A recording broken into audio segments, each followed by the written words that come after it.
Hey guys, আমি কুনাল আর একটা নতুন ব্লগ নিয়ে চলে এসেছি তোমাদের কাছে।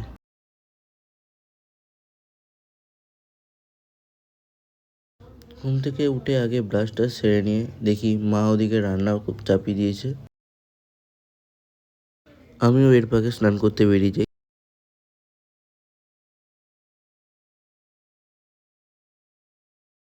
আমিও একটু ঢং করতে করতে রেডি হয়ে গেলাম। রেডি হওয়ার পরে দেখি আমার ম্যাডাম চলে এসছে ওর ভাইকে নিয়ে। ম্যাডাম তো খুব খুশি আজকে। আয়নার সামনে আমরা কটা ছবি টবি তুলে নেওয়ার পর বেরিয়ে পড়লাম বালির উদ্দেশ্যে। শেওড়াফুলি নামক জায়গা থেকে ট্রেন নামক যন্ত্রটির ওপর চেপে আমরা চলে এলাম বালিতে।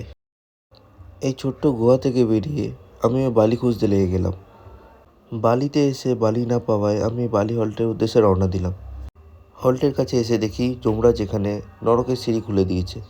আর আমরা সিঁড়ি দিয়ে ওঠার পর যমরাজকে টাটা বাই বাই জানিয়ে উঠে পড়লাম একটি মারুতি ভ্যান নামক যন্ত্রের ওপর। ম্যাডাম তো এদিকে হাওয়া খেতে খেতে খুব সুন্দর যাচ্ছে আর আমি এদিকে ডিমের মতো সেদ্ধ হয়ে যাচ্ছি। যমরাজকে ওখানে টাটা বাই বাই জানাবার পর আমরা চলে এসেছি এখন স্বর্গে।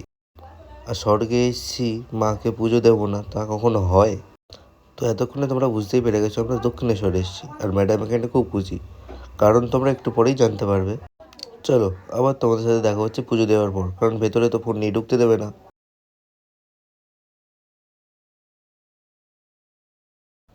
তো এখন আমাদের পুজো দেওয়া কমপ্লিট, সবে মাত্র কমপ্লিট হয়েছিল, তার মধ্যে মন্দিরের গেট বন্ধ হয়ে গেল।